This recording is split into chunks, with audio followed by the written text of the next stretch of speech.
Un bon musulman devrait-il s'appeler Zemmour? C'est le titre de cette émission. La structure de la valve du porc et de l'homme sont extrêmement proches. Si vous voulez vraiment détruire l'avenir d'un enfant, donnez-lui un téléphone. Le plus tôt possible.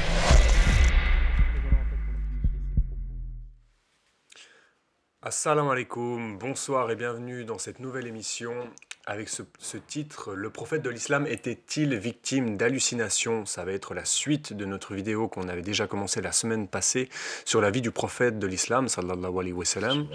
On avait exploré un peu le monde, l'état du monde avant l'avènement du prophète. On avait regardé un peu aussi dans les différentes religions,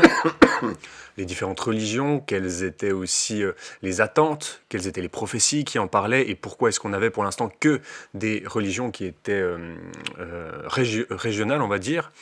Et on s'est ensuite attaqué au tout début de l'islam, les premiers signes prophétiques de l'avènement de Mohammed sallallahu alayhi wa sallam.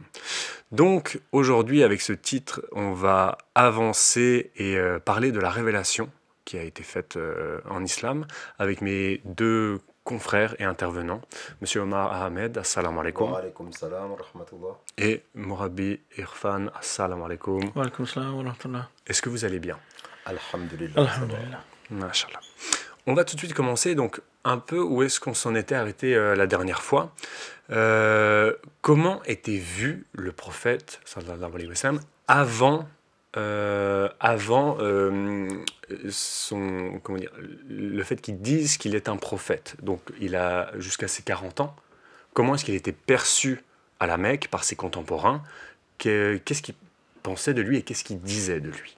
C'est une question super intéressante et très importante parce que c'est un des critères que le Saint-Coran a mis en avant pour permettre aux gens, surtout aux contemporains du Saint-Prophète sallallahu alayhi wa sallam, de se forger une opinion objective sur le Saint-Prophète, sur sa personnalité.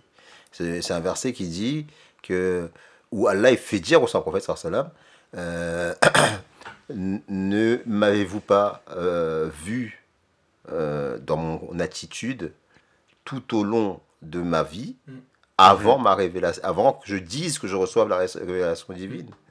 Est-ce que, et la question qu'il pose, c'est une question où la réponse elle est implicite. Savoir que les contemporains du Saint-Prophète, ceux qui par la suite sont devenus ses ennemis, n'ont jamais considéré le Saint-Prophète, par exemple, comme un menteur. Par exemple, on retrouve dans le recueil de Tirmidhi, Kitabu Tafsir Babu wa Minal An'am, hadith numéro 3064, ô Muhammad, nous, sallallahu alayhi wa sallam, nous ne te considérons pas comme un menteur, mais nous considérons que ce que tu as apporté est un mensonge. Et celui qui a fait cette déclaration-là, c'est Abu Jahal. Abu Jahal qui était le pire ennemi du Saint-Prophète, sallallahu alayhi wa sallam. Et il y a de nombreux chefs mécois qui reprenaient les gens, qui disaient, oui, Mohammed est un menteur, ou Mohammed est un magicien, il disait non, il n'a jamais menti. Nous ne disons pas qu'il ment, il ne ment pas, il est véridique dans son attitude, mais c'est ce qu'il a apporté que nous refusons. Il y a une anecdote que je trouve assez belle, et puis au moment où il parle de sa révélation, est-ce que peut-être qu'on peut l'aborder, ce moment où justement il prend des gens de la Mecque et il leur parle de ce qu'il y a derrière la montagne. Exact. J'aime beaucoup cette histoire, et peut-être qu'on peut en parler. Effectivement, alors le Saint-Prophète sallallahu alayhi wa sallam a invité les gens de la Mecque. Premièrement, au début, enfin la première fois, il les a invités à manger, à boire, etc.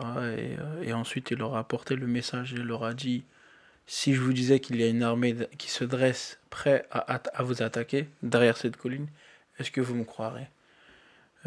Et tous, à unisson, ont acquiescé, ont dit effectivement que nous te croirons, car tu es une personne véridique. Et à ce moment-là, le Saint-Prophète sallallahu alayhi wa sallam a dit: je suis un messager d'Allah. Alors sachez-le que je suis le messager d'Allah. Et là aussi, c'était la sagesse du Saint-Prophète sallallahu alayhi wa sallam de mettre d'abord cette chose en premier, pour justement, eux, les mettre face à leurs propres vices, en sachant que c'est quelque chose de bon qu'il faut encaisser, c'est l'information qu'il faut encaisser. le message d'un Dieu unique vis-à-vis de toutes les idoles qui existaient à l'époque. Et c'est pour ça que le saint prophète sallallahu alayhi wa sallam a eu la sagesse de d'abord leur dire si je vous disais ça, est-ce que vous allez me croire? Et lorsqu'ils ont affirmé qu'ils allaient croire, eh ben, le saint prophète sallallahu alayhi wa sallam a déclaré son message.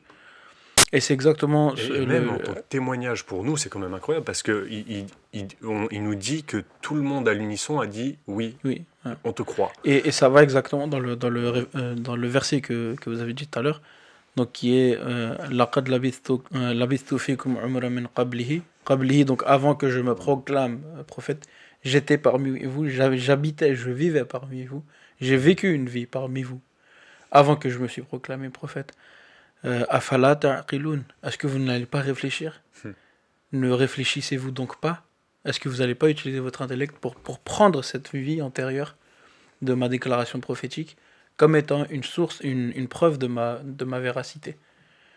Et surtout, comme preuve de la véracité, on l'avait abordé déjà dans la dernière vidéo de la semaine passée, mais il y avait l'épisode de la pierre noire, dans la reconstruction de la Kaaba, qui est, je trouve, la plus grande preuve de confiance du peuple, puisque toutes les tribus étaient d'accord à écouter le conseil, qui était d'ailleurs incroyable, mais du saint prophète sallallahu alayhi wa sallam. Et on voit encore une fois la sagesse et la justice du saint prophète sallallahu alayhi wa sallam, une justice impartiale qui a mis tout le monde d'accord, en sachant que c'était impossible de mettre tout le monde d'accord, surtout à l'époque, qui sur un oui ou un non, on sortait les épées et il y avait un bain de sang.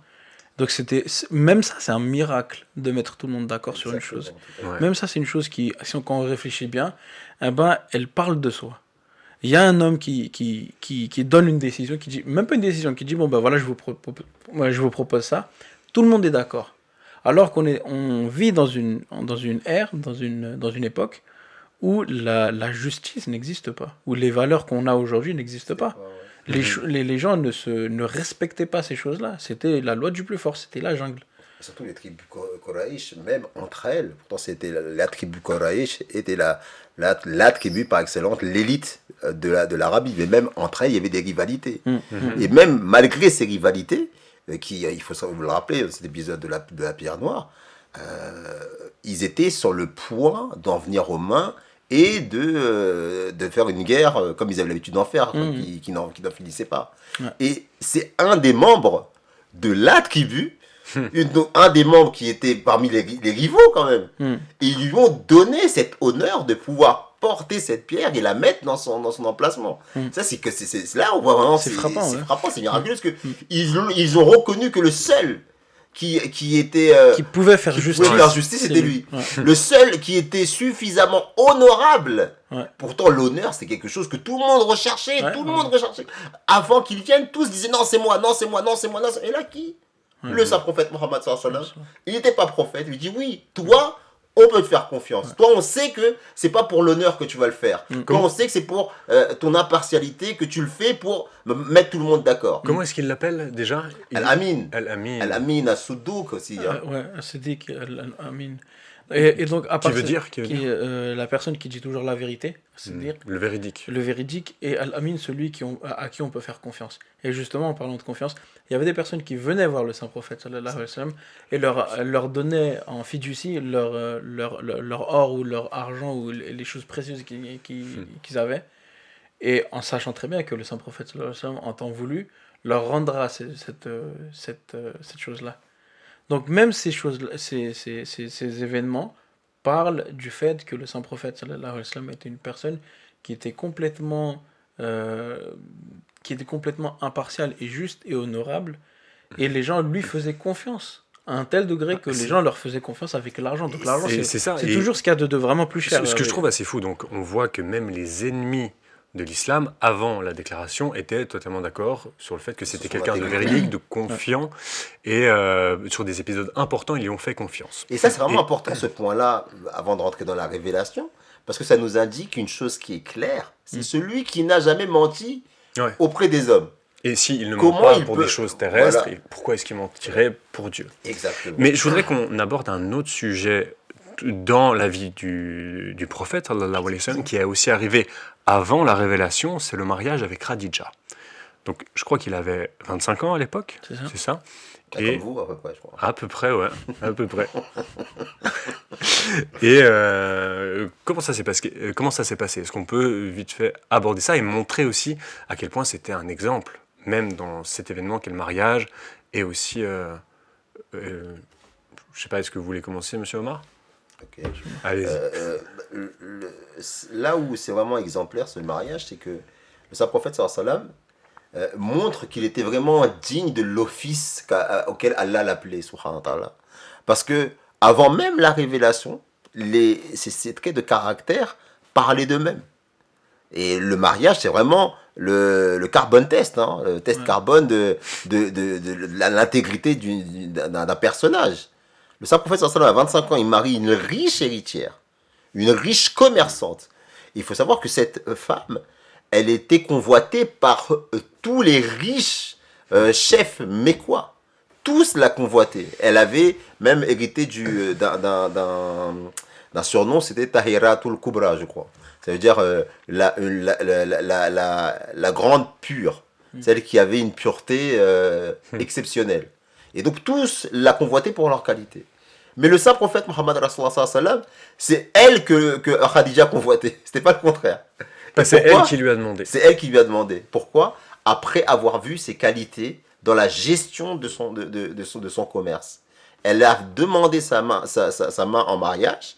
Le saint prophète sallallahu après consultation, elle a accepté. Mais c'est après surtout le comportement qu'il a eu quand il s'est marié, qui je crois est un comportement qu'il est rare, quasi pratiquement impossible même de rencontrer de nos jours, même à son époque. C'est que c'était un pauvre, le saint prophète sallallahu alayhi wa sallam. Il n'était pas très riche. Il faut se rappeler que son père il est mort à sa naissance. Sa mère elle est morte lorsqu'il avait 4 ans. Son grand-père, lorsqu'il avait 8 ans, il a été recueilli par son oncle Abou Talib. Et il n'avait pas d'héritage, il était vraiment un simple berger même. Et même le moment où il a rencontré Khadija, il avait même du mal à trouver des finances pour certains besoins, je ne me rappelle plus lesquels, mais qui montraient que sa situation elle n'était pas opulente. Donc c'est important d'avoir tout ça à l'esprit. C'est ça, c'est quelqu'un qui est dans le besoin quand même, et tout d'un Voilà, coup, et on lui tout d'un offre coup, de on grandes lui richesses. voilà, exactement. Ça peut faire perdre la tête à beaucoup de personnes. Exactement, mais pendant toute sa vie, qui est une vie qui est un enchaînement de souffrances, avant même la mission prophétique, à quel point il est resté intègre et à quel point il a su être exemplaire dans la société arabe de l'époque. Et du coup, Et lorsque Khadija, donc, qui est la plus riche commerçante de la Mecque, lui demande sa main, une personne qui a vécu tout autant de difficultés pendant sa vie, il devrait sauter à pieds joints sur la richesse et changer complètement son mode de vie. Mais qu'est-ce qu'il fait, le saint prophète sallallahu alayhi wa sallam? Toute cette richesse, et il le dit à son épouse, si tu me donnes ta richesse et tes esclaves, je la distribuerai à tous les pauvres et j'affranchirai tous les esclaves. Et le saint prophète Mohammed il a tenu promesse. Et là, on voit aussi la grandeur de sa femme. C'est qu'elle a dit, mais c'est pour ça que je t'ai épousé. Et donc, c'est le mariage du saint prophète, c'est un signe que ce n'était pas un homme comme les autres. Qui était rivé sur les choses de ce monde. Exactement. Il avait déjà un détachement naturel des choses de ce monde-là. Ouais. Et il y avait aussi un truc que je trouve toujours intéressant, c'est l'âge de Khadija. Lui était un jeune homme, il avait 25 ans. Khadija avait 45 ans, je crois. 40. Ah, 40. Ouais. D'accord. Parce qu'il y a aussi une allégation souvent qu'on a contre le prophète, sallallahu alayhi wa sallam, qui est qu'il choisissait des femmes jeunes et pour aussi avoir cette jeunesse. Mais on voit que la première femme qu'il a choisie est une femme plus âgée. Je trouve très intéressant ça. Ouais, tout à fait. Ça répond à l'allégation elle-même en fait. Et aussi surtout sur la polygamie, du fait qu'il y ait eu plusieurs épouses. Mais toutes ces épouses étaient des veuves. À l'exception de Hazrat Aïcha. Khadija aussi était veuve. Elle était deux fois veuve. Deux fois veuve. Ok. En plus, ce qui est vraiment intéressant dans ce mariage, à quel point il répond à cette calomnie. D'ailleurs, c'est un révérend, le révérend Bosworth Smith, qui a fait une plaidoirie en faveur du saint prophète. Sur ça, on a l'impression que c'était un musulman. Il n'a fait que les faits. Il a dit, mais il y a des allégations qui sont faites, notamment, il y a des musulmans, malheureusement, qui osent alléguer que le saint prophète sallallahu alayhi wa sallam a intrigué pour se marier avec sa cousine Zainab. radhiyallahu anha, après quand il était à Médine. Et à partir de cet incident fabriqué, on dit que le saint prophète avait des mœurs, licencieuses. Ça veut dire qu'il était porté vers les choses de la chair. Et ce révérend Bosworth Smith, il dit, mais les 10 années pratiquement de vie commune avec Khadija, même plus de 10, je crois que c'est les 13 années, parce qu'il a les 13 ans à la Mecque, même plus, je crois. Même pratiquement les 2 décennies, pratiquement les 2 décennies qu'il a passé à la Mecque avec Khadija, il était pas polygame. Et pourtant, la polygamie était la norme en Arabie. Il est resté avec elle, il l'a gardée comme sa seule femme. D'ailleurs, est-ce que Khadija est décédée avant qu'il épouse Aïcha? Bah oui, parce qu'il est resté monogame avec Khadija toute sa vie. Toute la vie de Khadija, anha. Et c'est ensuite, quand il a été à Médine, qu'à ce moment-là, quand il a contracté mariage avec d'autres femmes, c'était pour des raisons, soit pour réconcilier des tribus, soit pour marier des veuves qui avaient perdu leur mari à la guerre. Et en ce qui concerne Aïcha, on a vu que par la suite, c'était un mariage stratégique, mais la plus grande intelligence. Puisque Aïcha a survécu le saint prophète Mohammed plusieurs années après, et a été celle qu'on dit qui a 50% de la science, qui a transmis 50% de la science islamique. Donc on voit bien qu'il y a dans tous les mariages du saint prophète une sagesse qui vient contredire de manière flagrante toutes les calomnies qui sont faites sur son soi-disant son appétit pour la chair. Je voudrais qu'on aborde juste un sujet avant de parler de la révélation. C'est justement l'attente des chrétiens contemporains du saint prophète sallallahu alayhi wa sallam. Est-ce qu'il y avait des attentes et aussi il y avait des signes ou des personnalités connues qui parlaient justement de cet avènement? À l'époque même du saint prophète? Oui, des contemporains. Okay. Il y avait une personne nommée Varqa bin Nawfal qui était apparentée à Hazrat Khadija radhiyallahu anha. Et lorsque Hazrat Khadija est parti voir cette personne-là, elle lui a parlé de la mission prophétique du saint prophète sallallahu alayhi wa sallam. Et il a dit beaucoup de bonnes choses à son propos. C'était une vieille personne qui s'était complètement mise à l'écart de... Un ermite un peu. Voilà, et il consacrait son temps à l'écriture de la Bible, de le recopier, puisque les imprimantes n'existaient pas à l'époque. La transcription. Dans la transcription, voilà. Et il a dit que si seulement j'étais jeune et en pleine forme, je serais parti le voir et je me serais mis à ses pieds. Parce que toutes les qualités que tu me nommes dans cet homme-là montrent que, selon la Bible, c'est un prophète. Donc même une personne à l'époque qui étudiait la Bible, forcément, s'il écrivait, c'est qu'il a vraiment étudié la Bible. Il a dit que toutes les qualités que tu m'as données ici, la façon dont tu me parles de cette personne-là, toutes les choses s'alignent pour que cette personne soit une personne véridique. Je serais parti moi-même si j'aurais pu. Mais c'était une personne qui était très éveillée et qui est décédée quelques mois après ou quelques temps après. Est-ce qu'on peut parler d'autres personnes aussi qui attendaient l'avènement? Ce qui est intéressant, juste pour montrer qu'il y avait une attente, on va parler des personnes qui ont reçu, parce que là on n'a pas encore parlé de la révélation divine à proprement parler, mais pour vous dire que le christianisme était vraiment dans l'attente, dans l'expectative d'un prophète.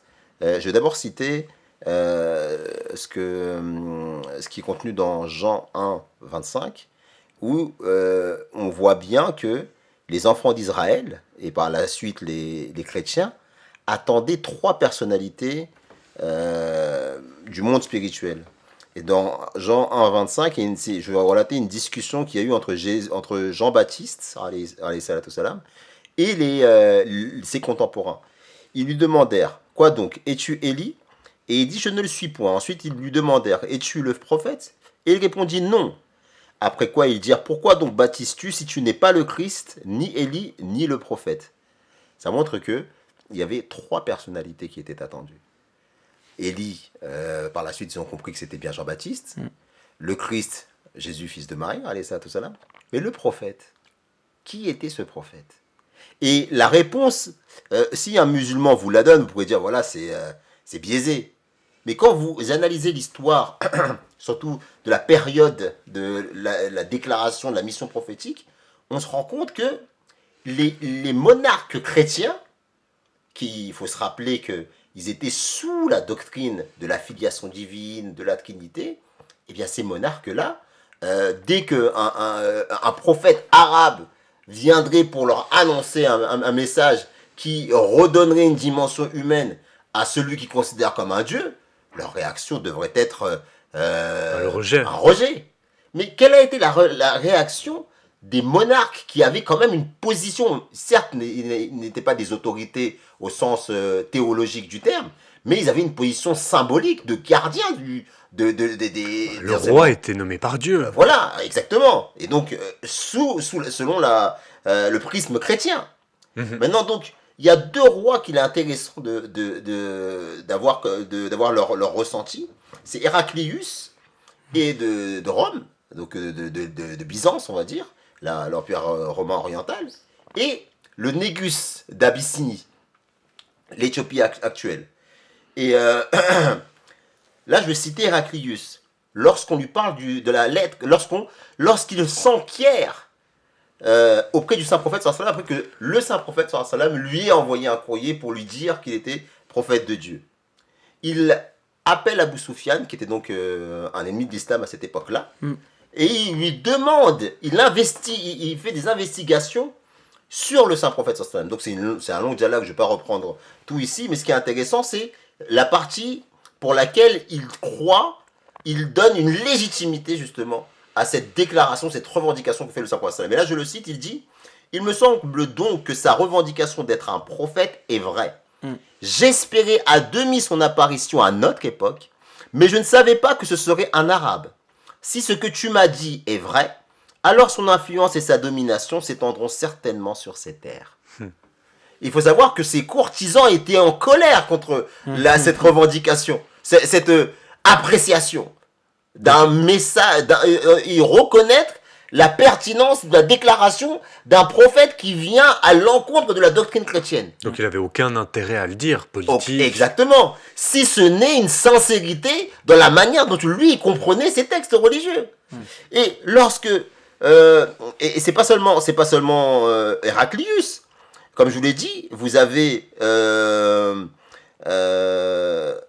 Négus qui lui dit « J'atteste qu'il est le messager d'Allah et c'est lui dont le Christ, fils de Marie, a donné la bonne nouvelle. Si je n'étais pas dans le pays où je suis, je viendrai vers lui et je porterai ses chaussures. » Il porterait ses chaussures. Il a parlé de Waraka ibn Nawfal qui a sorti la même expression. Et le Négus, exactement pareil. Ce qui est intéressant dans ces anecdotes-là, c'est que des chrétiens, des pontes en fait, des personnes d'autorité, qu'on va pas dire que ce sont des hypocrites, qui n'ont pas d'intérêt à acquiescer du message d'un prophète d'une autre contrée, alors qu'ils ont la puissance, ils ont l'argent, ils ont la force militaire. Quel est leur intérêt? Et chacun d'entre eux nous montre qu'il y avait une attente. Bah c'est ça, souvent on a aussi une allégation qui est que l'islam est une pâle copie du christianisme. On dit ça reprend, ça reprend les mêmes doctrines, ça parle les mêmes choses, alors que là, on voit très bien que même les chrétiens disent que certains chrétiens disaient que c'était une continuité. C'était attendu et même ça pose un gros problème justement si on acceptait cet argument que l'islam est un plagiat du christianisme. L'islam se distingue sur la plus grande chose du christianisme, justement, à savoir la Trinité, et le monothéisme qui est régnant dans l'islam. Sur le fait que Jésus est fils de Dieu. Exactement. Si c'était du plagiat, on retrouverait cette Trinité dans le Saint-Coran. Or, quand on lit le Saint-Coran, quand on l'étudie, on voit la répétition du Dieu unique. Et les attributs qui lui sont donnés, qui sont montrés, vont complètement à l'encontre des attributs que Jésus, fils de Marie, dans la Bible, a. Donc par exemple, il y a des versets qui sont clairs, qui disent « Ne dites pas que que Dieu s'est pris un fils. » Exact. Alors que c'est exactement le contraire que ce qu'affirme le christianisme. Donc c'est pas logique que ce soit une copie du christianisme, puisque les fondements plus importants sont renversés. Ça c'est une chose qu'à l'époque, les chrétiens et les autres qui s'intéressaient à la religion et qui avaient une certaine connaissance avaient compris justement. Parce que c'était une continuité. Ils avaient compris que Dieu révélait à ses hommes le message ou les enseignements, et que après le christianisme viendrait un autre prophète, un autre messager apportant le message de Dieu. Puisque Jésus lui-même lui dit qu'il y aura quelqu'un après moi qui va vous donner ce message-là. Ils attendaient ce message. Et ces personnes-là ont compris qu'il y aura un prophète, et ils l'ont reconnu ici en la personne du saint prophète sallallahu alayhi wa sallam, apportant ce message-là. Donc on peut vraiment pas dire que l'islam fait du plagiat. Là où il y a des similarités, ces similarités, il y en a en plus. D'ailleurs, justement, pour moi, sont des preuves que c'est véridique, puisqu'on dit la même chose. Exactement. Et surtout, l'islam vient remettre au goût du jour un débat qui faisait rage dans le christianisme. Et ce débat, il a été tranché très récemment, avant que l'islam arrive, finalement. Parce que c'est au concile de Nicée, on le répète, et c'est important, que 3 siècles après l'avènement de la crucifixion, que la doctrine officielle du christianisme, c'était la Trinité, la filiation divine. Et pendant tout ce temps-là, il y avait des mouvements qui soutenaient le contraire. Il y avait des mouvements, comme par exemple l'arianisme, qui soutenaient l'humanité de Jésus, et qui le considérait comme un prophète. Donc ce que l'islam a fait, et c'est pour ça qu'il y a d'ailleurs un verset coranique qui dit clairement, en parlant aux chrétiens, venez à une parole qui nous soit commune à vous et à nous, que nous n'adorons qu'un seul Dieu et que nous ne lui donnons aucun associé. Chose que des chrétiens des premiers temps partageaient comme croyance. C'est pour ça que le Saint-Coran amène cette réalité. Et l'islam, le propos du Saint-Coran, la déclaration du Saint-Coran, la revendication du Saint-Coran, c'est de dire ceci est un rappel. Le Saint-Coran est un rappel. Il vient rappeler des choses que les premiers chrétiens ont fait. C'est pour ça que le Saint-Coran parle et honore et rend hommage aux premiers chrétiens, à ceux qui ont subi la persécution.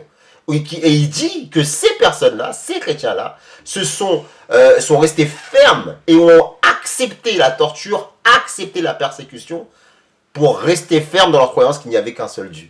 Et le Saint-Coran vient rappeler cette vérité-là. Donc si maintenant on parle de le plagiat, c'est pas un plagiat. C'est plutôt, encore une fois, un rappel de ce que les chrétiens ont fini par décréter humainement comme une doctrine inventée par des hommes. Et justement, si on repart un peu à la base de ce rappel, donc à la révélation de l'islam, est-ce qu'on pourrait aborder notre thème principal, parce que c'est quand même le prophète de l'islam était-il victime d'hallucinations? Moi, ce qui m'intéresse beaucoup, c'est le procédé de révélation en islam, comme il a été important, comme il est décrit, parce qu'on a une révélation qui s'étend sur 13 ans, et ça a commencé dans une grotte. Sur 23 années. 23 années, pardon, excusez-moi. Est-ce qu'on peut décrire un peu comment a été cette première révélation, quel début d'un chamboulement spirituel? Avant de laisser Rabbi Sab enchaîner là-dessus, moi je voudrais juste faire une petite précision qui est importante. C'est que l'islam, c'est aussi cette religion qui vient réconcilier en fait toutes les religions. Parce qu'en disant cela, en disant qu'effectivement il y a eu des erreurs au niveau de l'origine, que les chrétiens eux-mêmes croyaient en l'unicité divine, et il y en avait beaucoup parmi eux au tout début qui rejetaient la filiation divine du Christ. Même ceux qui ont cette croyance héritée en fait du concile de Nicée, l'islam interdit de les considérer comme des polythéistes, puisque le Saint-Coran parle des chrétiens comme des monothéistes, même s'ils ont fait une erreur au niveau de la doctrine. C'est important de ce petit aparté. Pourquoi? Pour dire que la divergence doctrinale n'implique pas le rejet de l'identité spirituelle de nos frères chrétiens, ou même de nos frères juifs, ou de nos frères bouddhistes, ou de nos frères hindous. Il est important de rappeler que l'islam a mis comme base de dialogue la reconnaissance originelle de toutes ces différentes religions. Mais aussi un point d'honneur à dire que ce n'est pas ce que Dieu, les religions telles qu'elles sont aujourd'hui, n'est pas ce que Dieu a révélé à l'origine. C'est ça, clair. Donc cette révélation, comment est-ce qu'elle arrive en premier temps? Quel est aussi, moi ce qui m'intéresse, l'effet de cette révélation sur le prophète, sallallahu alayhi wa sallam? Comment est-ce qu'il réagit? En fait, comment ça se passe? Ce que je trouve intéressant, c'est que en arabe, il y a pour une multitude de traductions pour les mêmes mots. Et on peut avoir certaines interprétations, certaines personnes ont, certaines personnes n'ont pas.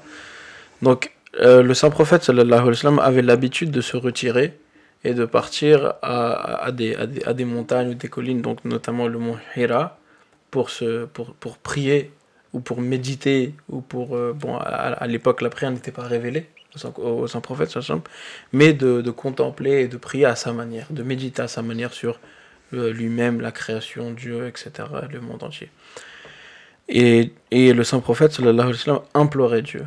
Un jour, l'ange Gabriel est venu voir le saint prophète sallallahu alayhi wa sallam et il lui a révélé les mots de Dieu, d'Allah Ta'ala, et c'était Iqra, et lis. Et on le sait, le saint prophète sallallahu alayhi wa sallam était analphabète, il ne savait pas lire ni écrire. Et le saint prophète sallallahu alayhi wa sallam a dit Ma ana biqari'in, qui peut être interprété par je ne peux pas lire. Et ça peut aussi interpréter par je ne peux pas lire dans le sens où je ne peux pas endosser la responsabilité de lire. Ok, c'était aussi l'humilité du saint prophète sallallahu alayhi wa sallam. Parce que quand la révélation a été faite, il a vu qu'un ange est venu, c'était vraiment quelque chose qui l'a énormément ému. Ému. L'ange Gabriel à 3 reprises lui a répété Iqra, ensuite Iqra bismi rabbika alladhi khalaq, lis au nom de ton Seigneur qui t'a créé. Et c'est là qu'il a compris qu'il n'avait pas le choix, que Dieu lui donnait cette responsabilité d'être prophète et d'être messager, de retourner à son peuple et de leur apporter cette chose-là, ces éléments-là. Et c'est pour ça, par humilité, parce qu'il était être humain, il se dit, il avait compris, et il avait une clairvoyance aussi, le saint prophète sallallahu alayhi wa sallam, une sagesse que le commun des mortels en général n'ont pas. On peut pas comparer le saint prophète sallallahu alayhi wa sallam et sa grandeur avec les autres, même si il restait quand même très humble. On peut voir que dès qu'on fait un petit rêve, il y en a certains qui se prennent pour des prophètes. Après. C'est ça, c'est vrai. Mais et justement, quelle a été sa réaction? Parce que vous dites, il y a cette humilité. Sa réaction, c'est qu'en rentrant, il est parti voir sa tendre épouse, Hazrat Khadija, et il lui a dit Zammilouni, couvre-moi. Parce qu'il avait froid, parce qu'il tremblait, il était chamboulé, il était pas bien. Bon, ça, on le comprend aujourd'hui avec l'adrénaline et tout ça, quand il y a quelque chose de choquant qui arrive.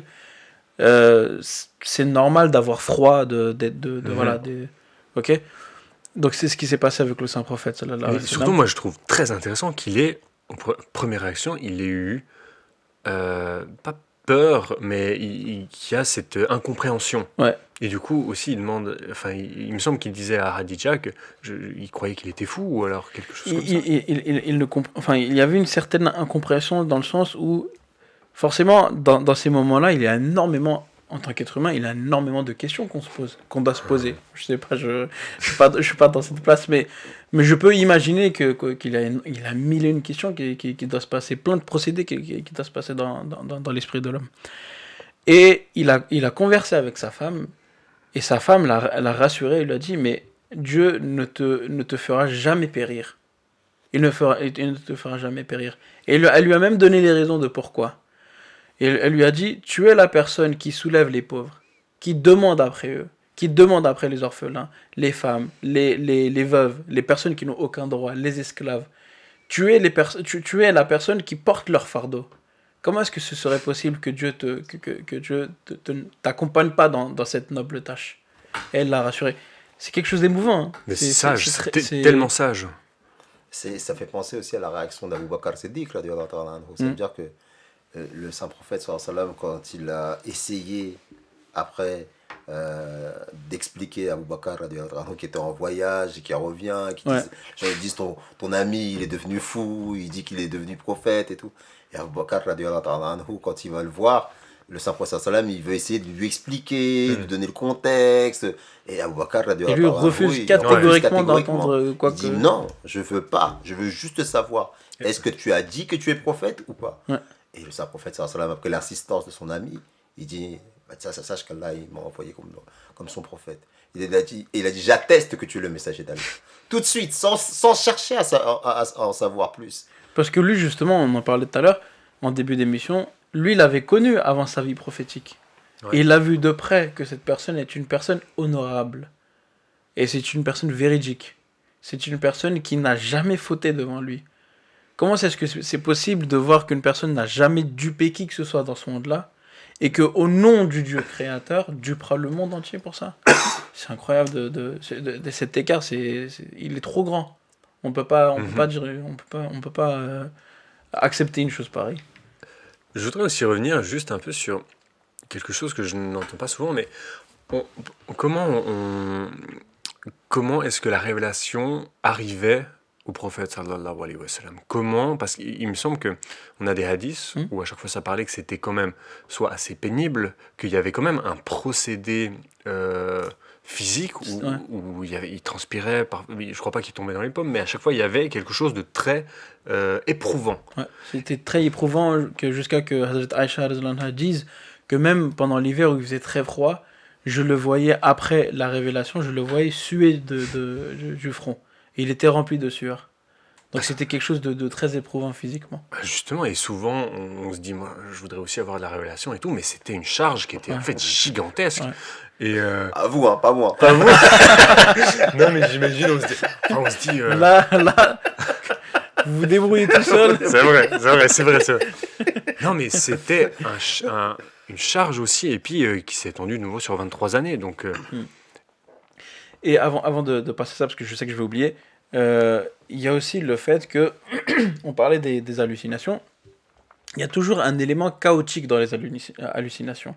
Alors qu'une révélation, ça a un effet complètement différent, et ça on le voit dans la vie du saint prophète.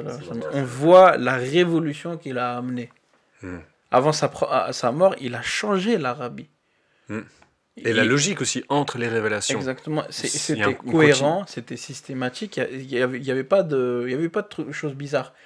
Et il y a énormément de personnes, notamment Hazrat Umar, justement, qui au début, de base, était sorti chez lui pour aller tuer le saint prophète, et a entendu les versets de la Sourate Taha, et il s'est intéressé à ça, et la beauté dans la révélation ou dans les textes coraniques, parce que justement, les gens à cette époque connaissaient cette chose-là. On est très loin de cette époque-là, on n'a pas la richesse culturelle et linguistique que les gens avaient à l'époque. Ça, c'est une chose qui est très importante aussi. Vous pouvez préciser que les Arabes, qui n'étaient pas des lettrés, étaient beaucoup dans la tradition orale, transmise à travers l'art poétique. Voilà. Et donc, ils étaient très portés vers la poésie. C'est ça. Et justement, la poésie, le rythme du Saint-Coran, il a touché les personnes qui étaient les plus lettrées de l'époque. Exactement. Et Hazrat Omar, justement, en écoutant ces versets-là, qui étaient récités par son beau-frère et sa sœur, est parti voir le saint prophète, sallallahu alayhi wa sallam, et a déposé son épée à son chevet, à ses pieds, et a dit je t'accepte comme envoyé de Dieu. Est-ce qu'on peut définir un peu, je trouve magnifique, c'est sûr. Est-ce qu'on peut définir, en fait, c'est quoi la révélation?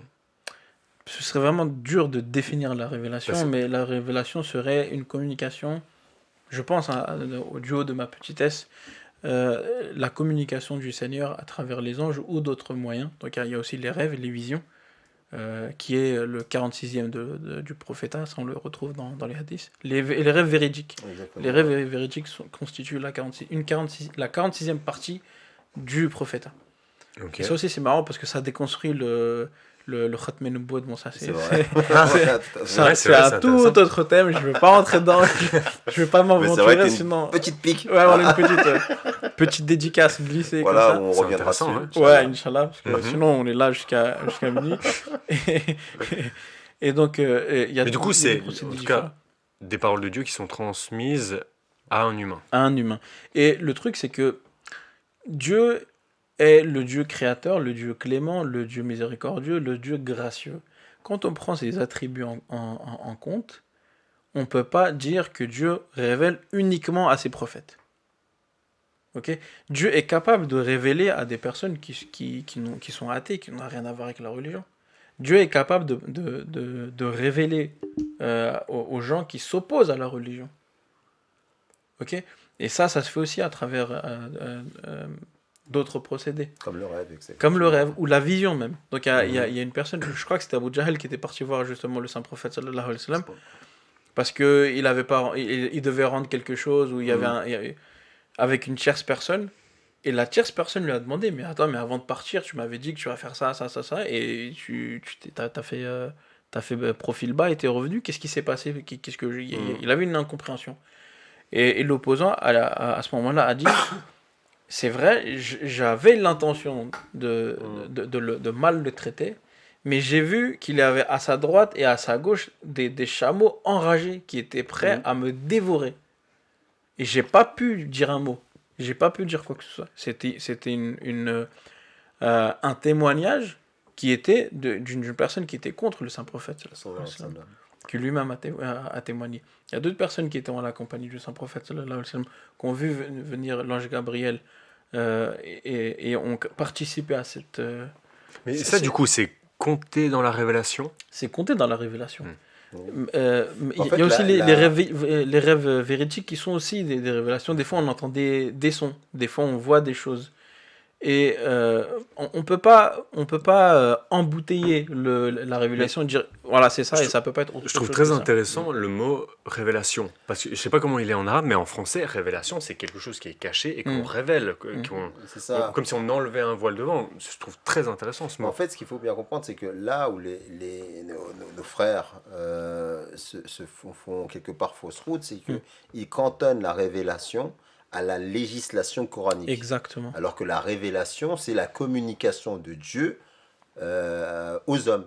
Et la communication par excellence que Dieu révèle aux hommes, c'est à travers les prophètes. Et en faisant ça, c'est un point très important, en faisant ça, ils commettent une grave erreur. Une erreur gravissime. Parce qu'ils figent Parce la qu'ils révélation. figent, et non seulement ils figent, mais ils figent un attribut de Dieu. Le Dieu lui-même. Ça veut dire qu'en d'autres termes, ils disent que Dieu n'est plus capable de parler. Dieu n'a plus de quoi parler. En d'autres termes, Ouais, c'est ça. c'est ça. Est-ce que Dieu n'est plus capable de parler à ces hommes? Est-ce qu'aujourd'hui, nos adorations sont vaines? On essaye de s'approcher de Dieu. On veut par amour, on veut voir ses signes, on veut avoir sa proximité. Mais est-ce que tout ce qu'on fait aujourd'hui, c'est vain parce que Dieu a arrêté de parler? Et s'il a arrêté de parler, il le faisait avant, c'est qu'il y a eu une faiblesse quelque part qui s'est créée. Ok, il y a un déclin qui a commencé. Donc porter ces choses sur Dieu, c'est incroyable de dire ça. Et ça va contrairement aux versets coraniques qui disent même si toutes les mers et tous les anciens devenaient sur terre devenaient de l'encre et la terre devenait papier. Et qu'on apportait ça encore une fois, même à ce moment-là, les kalimat, les paroles de Dieu ne s'estomperaient pas. Donc ça va directement à l'encontre de ce verset coranique. Et une chose qu'il faut bien comprendre aussi, c'est que la révélation, c'est quelque chose que Allah subhanahu wa ta'ala, la révélation surtout coranique, c'est une bonne nouvelle pour les autres religions. Parce que le Saint-Coran est ce livre qui dit que tous les peuples ont reçu à un moment ou à un autre de leur histoire la visite d'un messager de Dieu.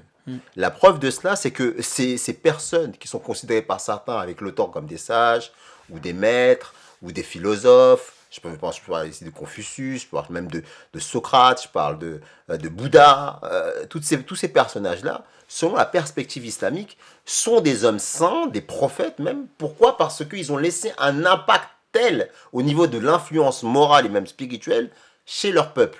Et ça, c'est le critère incontournable, irrésistible, qui prouve que telle personne a reçu ou pas la révélation divine. Dans le cas du saint prophète, on voit bien que son message a bouleversé les 3/4 de la planète.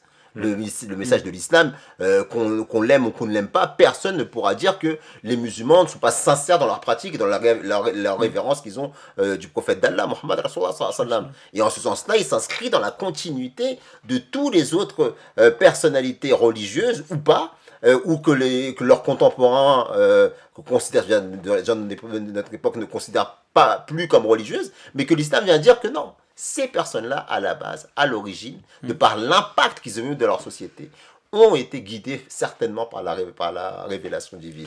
Et ils avaient en eux deux aussi les deux mêmes qualités qu'on parlait en début d'émission, qu'ils étaient parmi leur peuple-là avant leur période où ils se sont proclamés, Et ces gens-là, après ça, ont été persécutés. Donc il y a Exactement, eu tout à une fait. persécution après de leur peuple. On arrive gentiment sur la fin de notre émission. Je voudrais qu'on aborde une dernière allégation qui est faite contre cette révélation, ce moment qui est si important, qui est la révélation dans la grotte.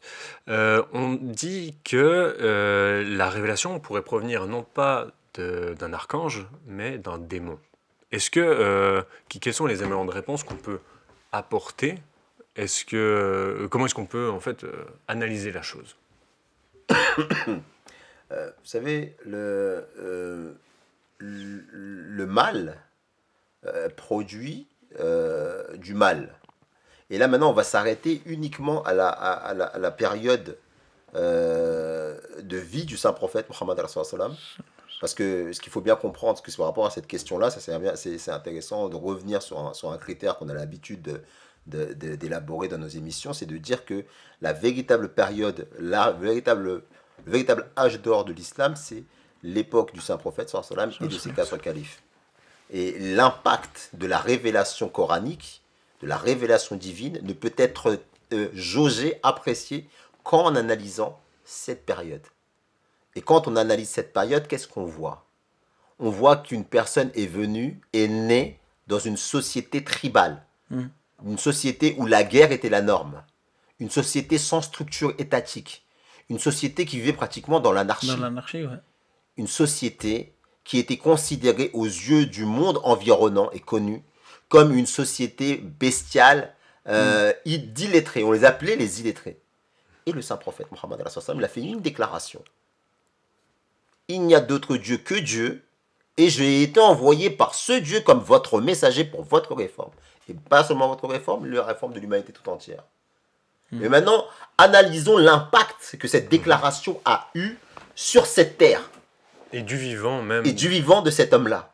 Et comme on dit, l'arbre est reconnu par ses fruits. Exactement. Et les transformations positives et éthiques qu'il y a eu à son époque montrent et suggèrent que la provenance de ce message ne peut que être divin, en fait. Exactement, parce que le mal ne peut pas produire le mal ne peut pas produire l'ordre, l'éthique, la droiture, la vertu. Le saint prophète sallallahu alayhi wa sallam est venu non seulement honorer un peuple qui était perdu dans les ténèbres de l'ignorance, merci, mais il est venu aussi à rehausser les messagers qui l'ont précédé. Tant et si bien que n'était pas rare que de voir, comme je vous ai déjà cité certains monarques, mais même parmi les couches sociales les plus basses, vous aviez un esclave chrétien qui provenait de la région de Ninive, qui lorsqu'il a vu le saint prophète Mohammed sallallahu alayhi wa sallam, le saint prophète sallallahu alayhi wa sallam a commencé à lui demander d'où il venait. Il a dit oui, je viens de Ninive. Et le saint prophète sallallahu alayhi wa sallam de lui répondre Ninive, de la région de Jonas, fils de Matthieu, qui était mon frère, parce qu'il était un prophète comme moi. Et ensuite, en entendant ces paroles, l'homme il a éclaté en sanglots. Et il a embrassé les mains du saint prophète sallallahu alayhi wa sallam. Il a reconnu en lui les traits caractéristiques et distinctifs d'un prophète biblique. Vous n'entendrez jamais le saint prophète sallallahu alayhi wa sallam critiquer ou insulter les pères fondateurs des spirituels des nations qui l'ont précédé. Mais au contraire, il est venu toujours les honorer, toujours venu restaurer en fait leur grandeur par rapport même aux calomnies de ceux qui les considèrent comme des envoyés du ciel. Donc, cet homme-là, qui est venu avec toutes ses qualités, qui est venu rétablir en fait l'entente même entre les peuples des différentes nations. Parce que là, je ai cité le Négus, j'ai cité Héraclius, même ceux qui l'ont rejeté, il les a toujours appelés à la vertu, il les a toujours appelés à la justice. Il n'a jamais été question de son vivant, du vivant des Khulafa, d'aller et étendre son territoire. Son objectif, sa motivation principale, c'était la restauration de la justice. Et c'est parce qu'il proposait, il demandait le retour à la justice à des nations qui agissaient avec injustice que souvent la guerre lui a été faite. C'est la raison pour laquelle d'ailleurs que lorsqu'il a envoyé la lettre à l'empereur de Perse, Khosroès, eh bien, Khosroès, en entendant cette déclaration à la mission prophétique, il dit mais je vais l'attraper. Il a déchiré sa lettre et il a voulu Justement, Justement. Jazakallah d'aborder ça parce que ce sera aussi l'introduction pour la suite de nos vidéos. C'est déjà la deuxième vidéo qu'on fait sur la vie du saint prophète sallallahu alayhi wa sallam. On est arrivé jusqu'au moment de la révélation, du moment où il se proclame enfin être prophète. Et on va continuer notre série de vidéos avec les conséquences de cette révélation, de cette prophétie. Et on va essayer de voir un peu comment est-ce que ça s'est déroulé à la Mecque jusqu'à son pèlerinage, pas son pèlerinage, Migration. Migration. Pèlerinage. Tu feras après la... C'est pas la même. Jusqu'à la migration. Donc, Merci, que je suivais plus. Ouais. Je vous remercie aussi d'avoir apporté tous les éléments de réponse ce soir sur ces questions qui étaient fondamentales. Et je vous invite justement à nous suivre, à regarder la vidéo précédente, si ça n'a pas été fait. Et on se retrouve très bientôt, Inch'Allah, pour la suite de ce voyage sur la vie du saint prophète, sallallahu alayhi wa sallam. Jazakallah et bonne soirée. Assalamu alaikum. Wa alaykum salam. Un bon musulman devrait-il s'appeler Zemmour? C'est le titre de cette émission. La structure de la valve du porc et de l'homme sont extrêmement proches. Si vous voulez vraiment détruire l'avenir d'un enfant, donnez-lui un téléphone. Le plus tôt possible.